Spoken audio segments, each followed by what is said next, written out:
ہم وہی کہیں گے جو ہمارا دین ہم کو بتاتا ہے، عمل کرو تو تمہارا بھلا ہے۔ الصلاة والسلام على سید الانبیاء والمرسلین،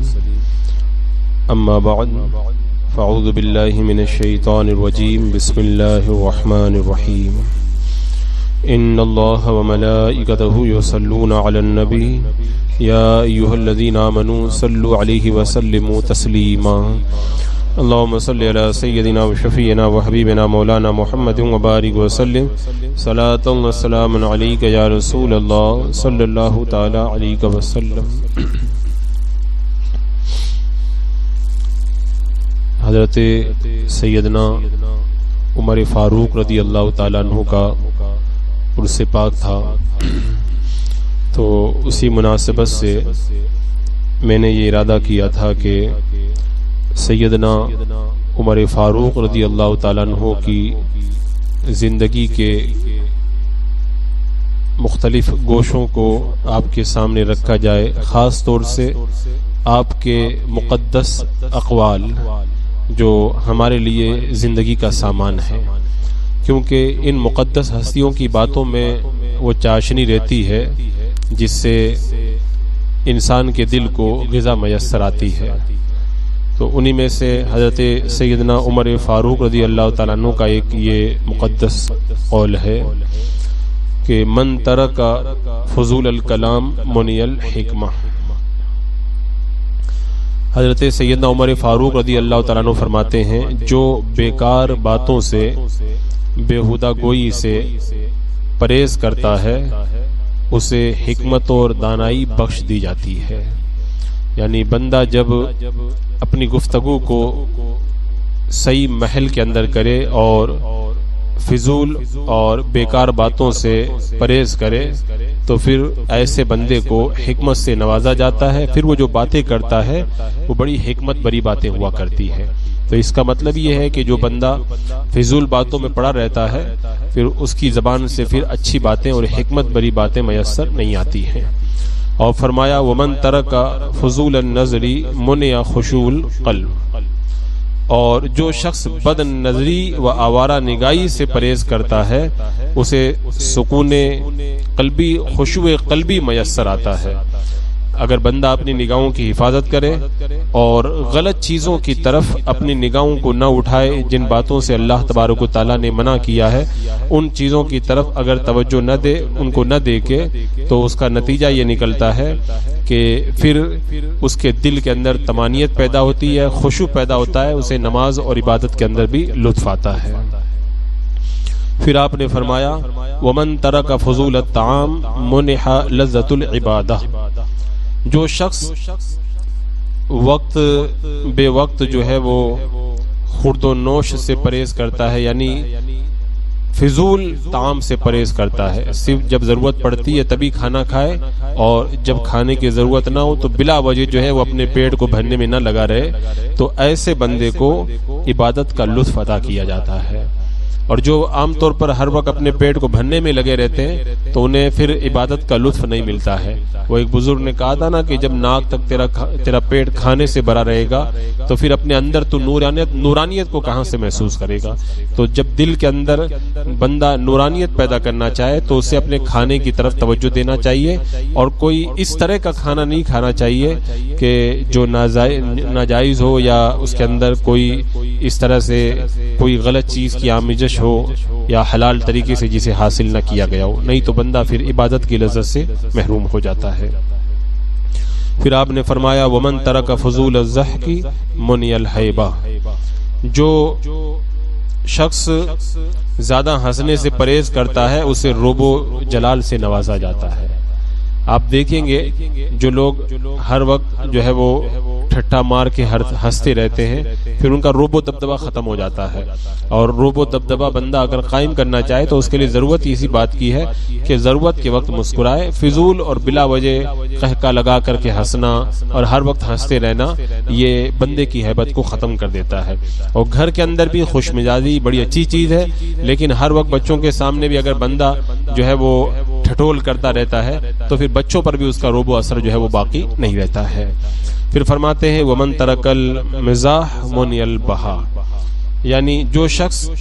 موقع بے موقع ہنسی مذاق دل لگی سے جو ہے وہ دامن بچاتا ہے اسے جو ہے وہ نورانیت عطا کی جاتی ہے، اور جو لوگ جو ہے وہ ہر وقت ہنسی مذاق ہی کرتے رہتے ہیں تو پھر وہ نورانیت سے محروم رہتے ہیں۔ بندہ اگر نورانیت چاہے تو اس کو چاہیے کہ وہ ہنسی مذاق وغیرہ فضول چیزوں سے جو ہے پرہیز کرے، اچھے انداز میں ضرورت کے وقت میں، اگر بغیر کسی کا دل دکائے ہوئے اگر کوئی تھوڑا سا اگر بندہ مذاق کی کوئی بات کر لے جس میں جھوٹ وغیرہ نہ ہو تب تو وہ ایک الگ بات ہے، لیکن بلا وجہ فالتو اور غلط طریقے سے جو مذاق کے اندر مبتلا رہتے ہیں تو پھر وہ نورانیت کو نہیں پا سکتے۔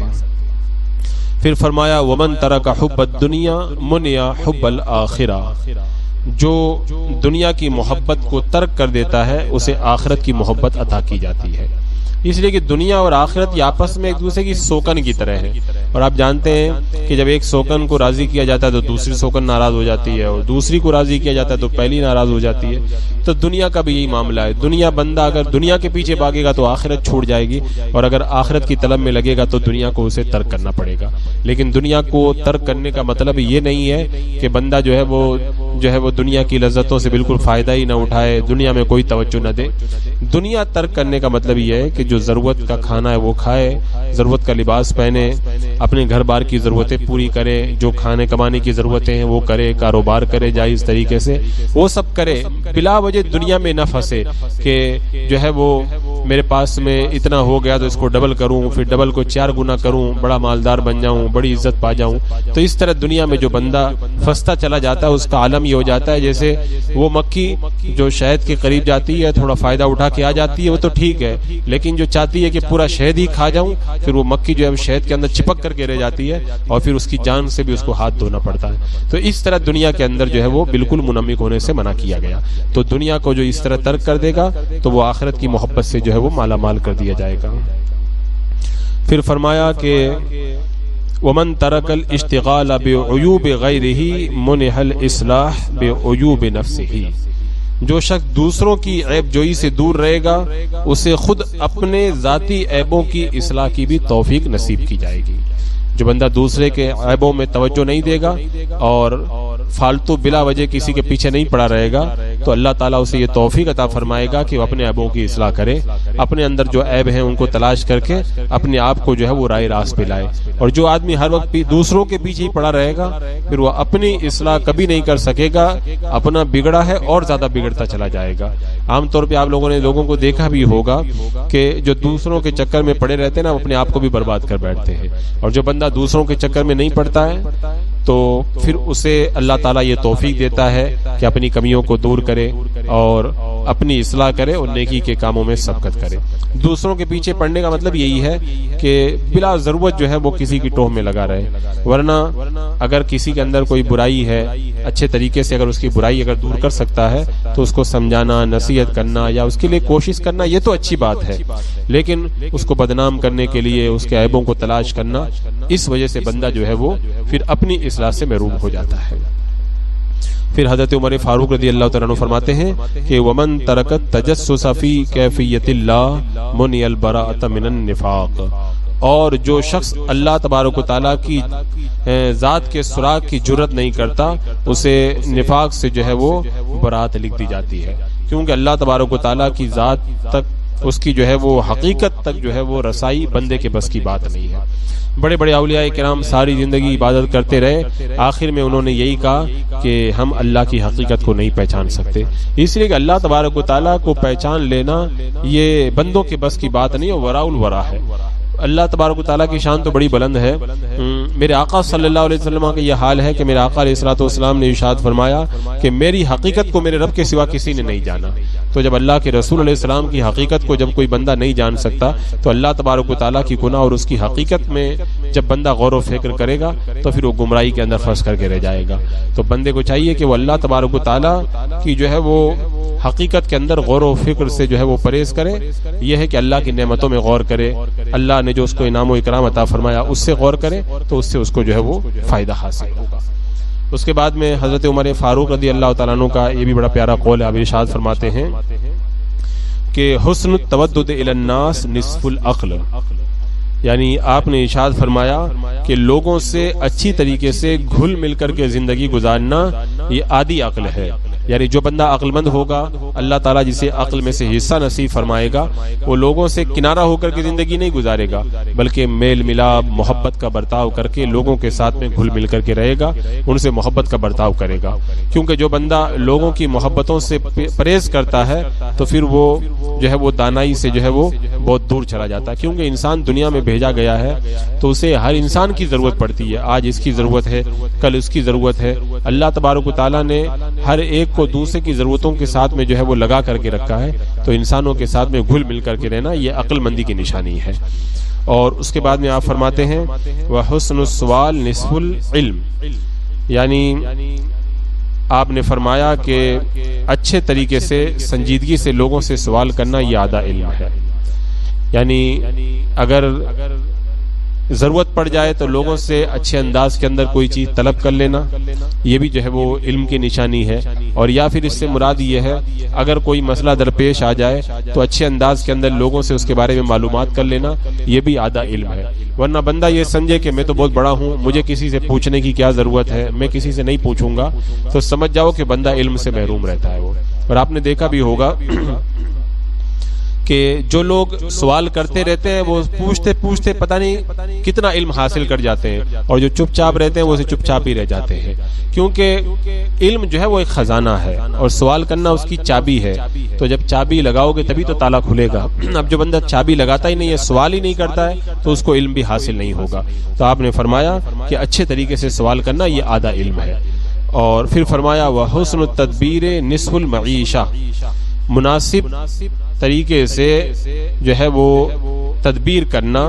یہ عادی زندگانی ہے. کیونکہ آپ نے دیکھا ہوگا کہ جو بندہ دنیا کے کاموں میں اچھی تدبیر سے چلتا ہے تو اس کی زندگی اچھی رہتی ہے. اور کوئی اگر اچھی تدبیر کو کام میں نہ لائے تو پھر وہ بیکار ہو کر کے رہ جاتا ہے. آپ نے دیکھا ہوگا کہ مال آیا اگر کسی کے پاس میں تو کسی نے پورا خرچ کر دیا تو پھر بعد میں جو ہے وہ تنگ دست ہو کر کے رہ جاتا ہے. یا کسی کے پاس میں جو ہے وہ مال ہے اس کو خرچ ہی نہیں کرتا, کنجوسی کے اندر پڑا رہتا ہے, تو وہ بھی اپنی زندگی کو تنگ کر کے رہ دیتا ہے. تو فرمایا کہ مناسب طریقے سے تدبیر اختیار کرنا یہ نصف زندگانی ہے. جو بندہ اس طریقے سے اپنی زندگی کو گزارتا ہے تو اس کی زندگی جو ہے وہ بڑے اچھے انداز کے اندر جو ہے وہ گزرتی ہے. اس کے بعد میں حضرت عمر فاروق رضی اللہ تعالیٰ عنہ نے ایک اور بڑی پیاری بات فرمائی کہ البحور اربعہ, فرماتے ہیں سمندر چار ہیں. اب دیکھو چاروں سمندروں کی آپ تفصیل بیان فرماتے ہیں کہ بحر الذنوب الہوا بحر الذنوب, خواہشات نفسانیہ جو ہیں یہ گناہوں کا سمندر ہے. بندہ جب خواہشات نفسانی کا غلام ہو جاتا ہے تو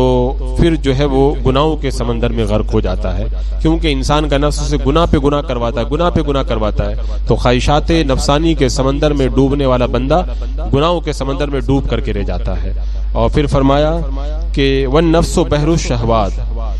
اور نفس انسانی یہ آرزوؤں اور تمناؤں کا سمندر ہے. آپ نفس کی ایک آرزو پوری کریں وہ دوسری مانگے گا, دوسری پوری کریں تیسری مانگے گا. جو بندہ ایک قیمتی چیز کی تلاش میں رہتا ہے وہ مل جاتی ہے اور زیادہ قیمتی تلاش کرتا ہے, دوسری مل جاتی ہے تیسری تلاش کرتا ہے. جو چھوٹا سا روم نہیں ہوتا روم کے لیے پریشان رہتا, روم ہو جائے تو پھر فلیٹ کے لیے پریشان رہتا, فلیٹ ہو جائے تو بڑے بنگلے کے لیے پریشان. تو یہ ایک سمندر ہے, جو بندہ اس نفسانی خواہشات کے سمندر میں ڈوبے گا تو پھر ڈوبتا ہی چلا جائے گا وہ.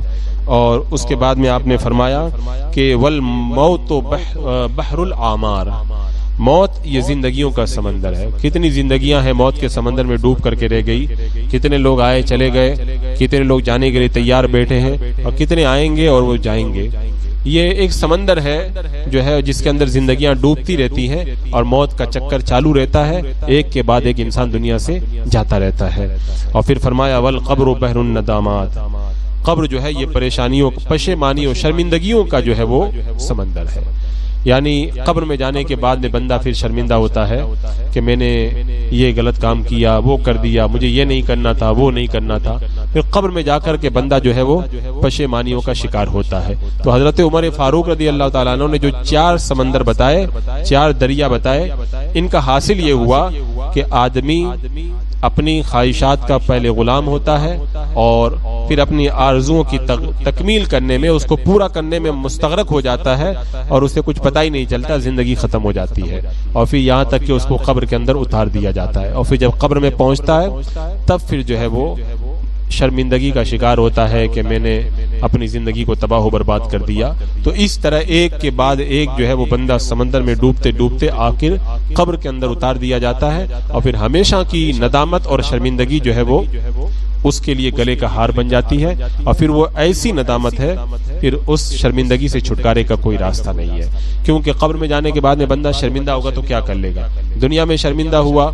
تو نیک کام کرنے لگ جائے، دنیا کے اندر شرمندہ ہوا اپنی زندگی کو بدل لے، دنیا میں شرمندگی ہو گئی تو پھر غور و فکر کر کے وہ سیدھے راستے پہ آ جائے، لیکن جب قبر ہی میں چلا گیا تو اب شرمندگی کا کوئی فائدہ نہیں۔ اب یہ اتنا بڑا جو ہے وہ شرمندگی کا سمندر ہے کہ بندہ اس میں جب ڈوب جاتا ہے تو پھر دوبارہ نکل نہیں پاتا ہے۔